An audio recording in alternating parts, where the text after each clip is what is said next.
ناظرین، نفس کے دو رخ متعین یا مقرر کر دیے گئے ہیں،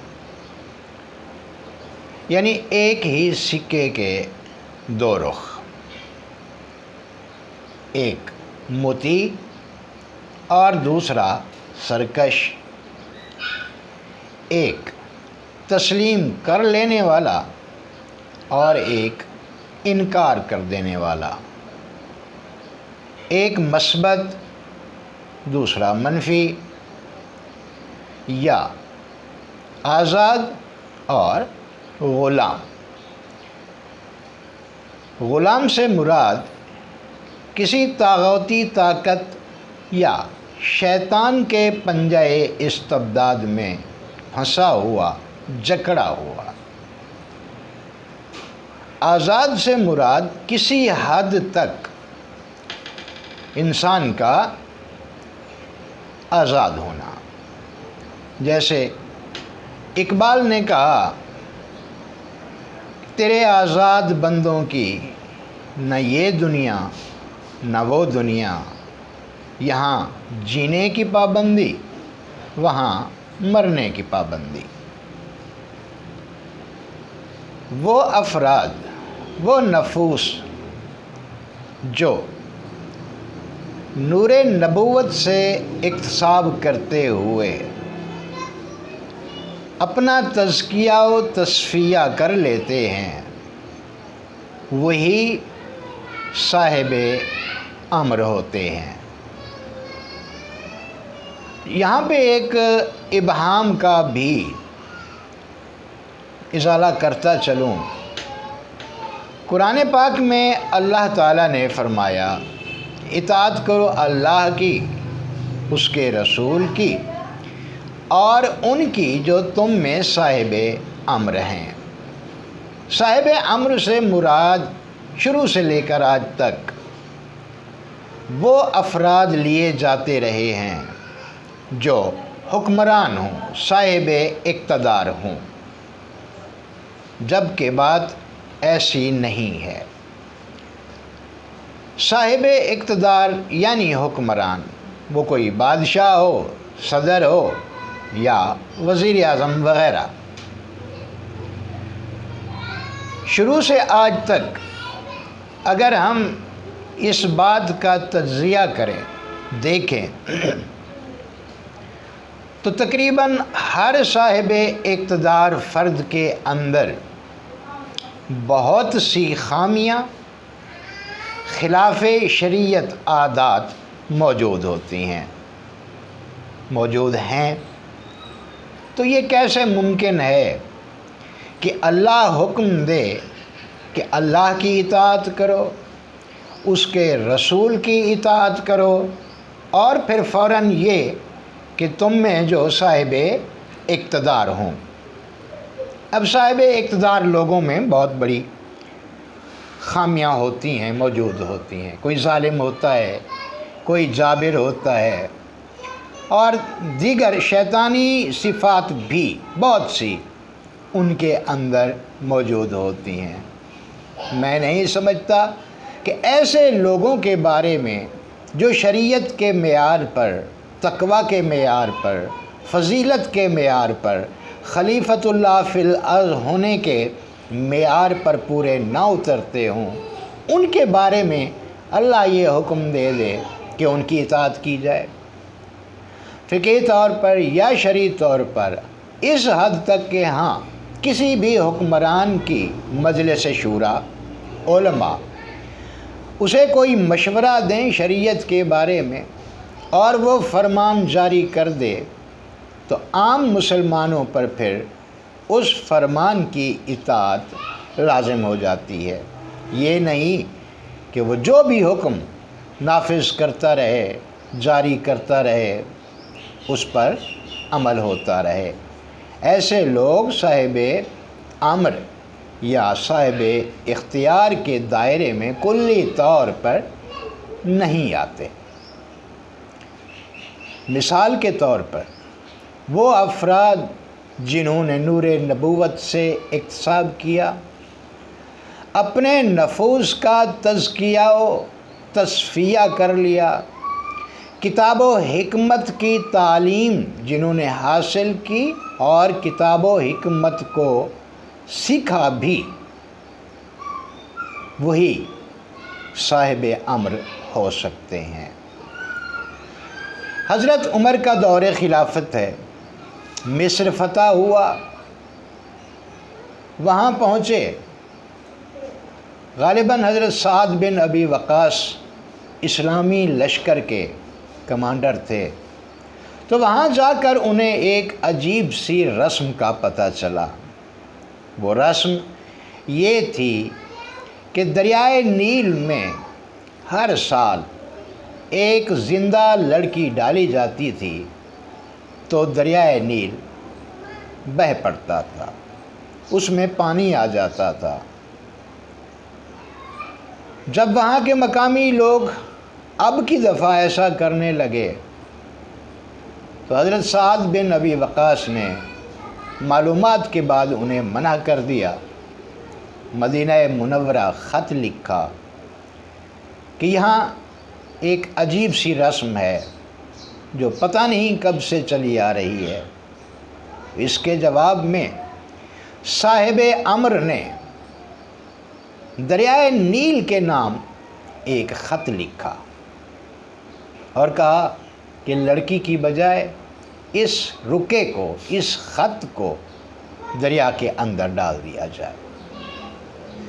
اس میں حضرت عمر نے لکھا تھا کہ اے نیل، اگر تو اپنی مرضی سے بہتا ہے تو ہمیں اب اس بات کی کوئی پرواہ نہیں ہے کہ تو بہے یا سوکھا پڑا رہے۔ ہاں، اگر تو اللہ کے حکم سے بہتا ہے تو میں عمر تمہیں حکم دیتا ہوں کہ بہو۔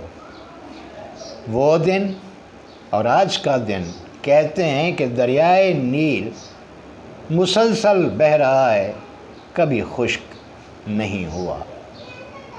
اسی طرح مدین یا مدائن کے لوگوں نے اسی دور فاروقی میں ایک وفد کی صورت چند افراد کو مدینہ منورہ حضرت عمر کے پاس بھیجا اور ان سے استدعا کی کہ آپ کا جو گورنر ہے وہ انصاف سے کام نہیں لیتا، اس کی چشم پوشی کی عادت کی وجہ سے تاجروں نے من مانی شروع کر دی ہے، دام لیتے ہیں تو زیادہ اپنی مرضی کے، اور اس کے بدلے جو چیز وہ دیتے ہیں ایک تو خالص نہیں ہوتی اور دوسرے ناپ تول میں بھی وہ کم ہوتی ہے۔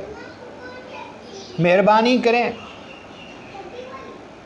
تو حضرت عمر نے گورنر کو تبدیل کر دیا، اس گورنر کی جگہ غالباً حضرت سلمان فارسی رضی اللہ تعالی عنہ کو مدائن کا گورنر مقرر کر دیا۔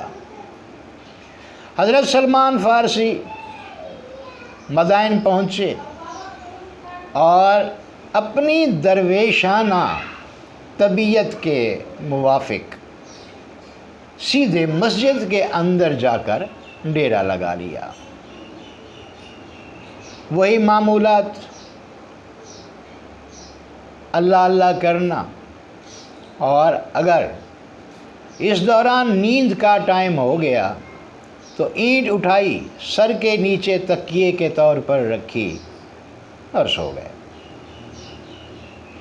وہاں کے لوگوں نے جب دیکھا کہ لو جی نیا گورنر تو ان عادات کا حامل ہے، اس نے کیا کسی کے خلاف کارروائی کرنی ہے، تو انہوں نے مزید اپنی من مانی شروع کر دی۔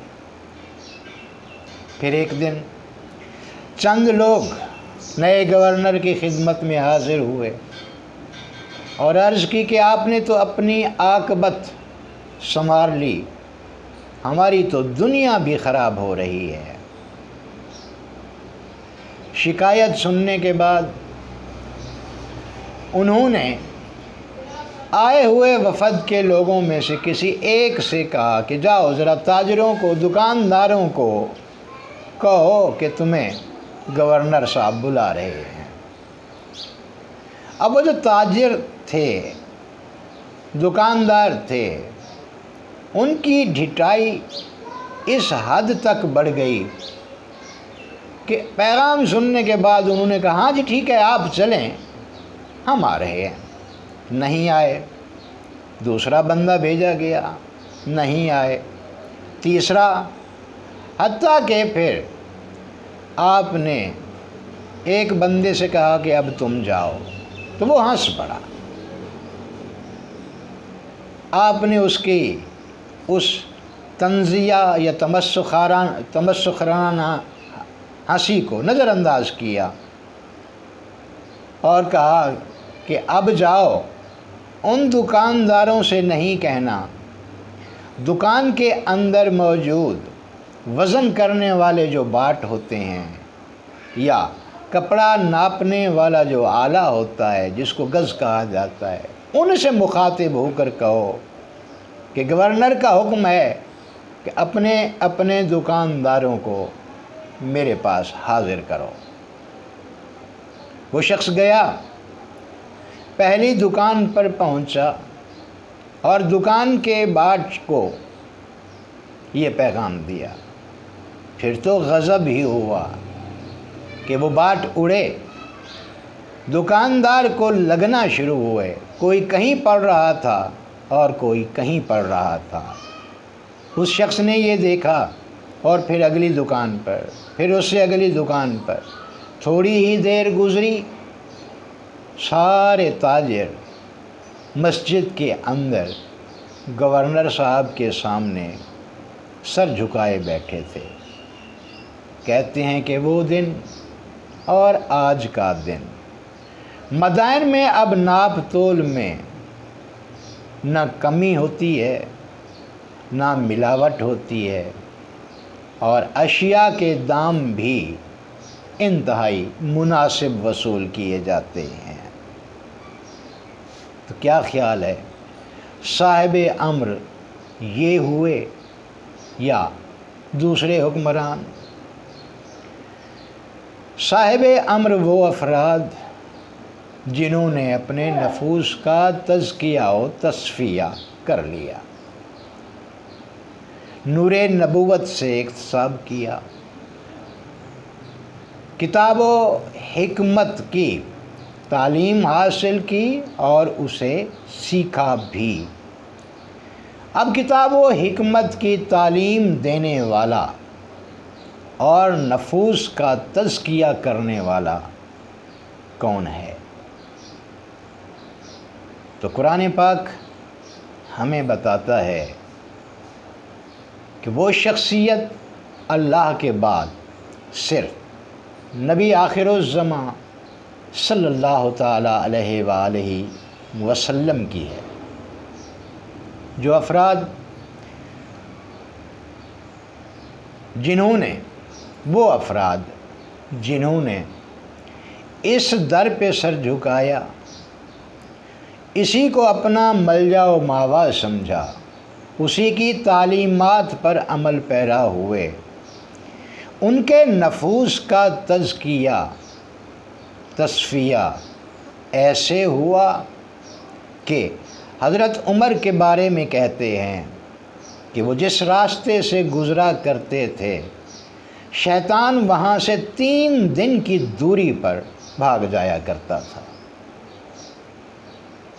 نفس کا تزکیہ اسی در سے ہوتا ہے، اسی جگہ سے ہوتا ہے۔ یہیں سے ہمیں سبق ملتا ہے کہ اللہ کی مخلوق کو اہمیت دینی ہے۔ مذہب بعد کا معاملہ ہے۔ آپ صلی اللہ تعالیٰ علیہ وآلہ وسلم نے کفار سے ہر لحاظ سے تعلقات رکھے، ان سے اشیاء خریدی بھی اور بیچی بھی۔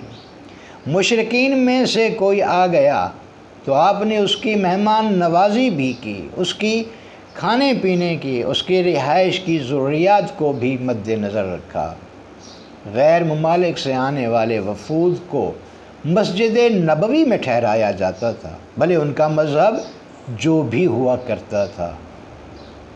یہی سبق ہمیں قرآن پاک بھی دیتا ہے کہ صرف انسان کو اہمیت دینی ہے، باقی معاملات اس کے ذاتی ہیں، اس کا کردار اس کا ذاتی ہے، اس کے بارے میں وہ صرف اللہ کو جواب دہ ہوتا ہے۔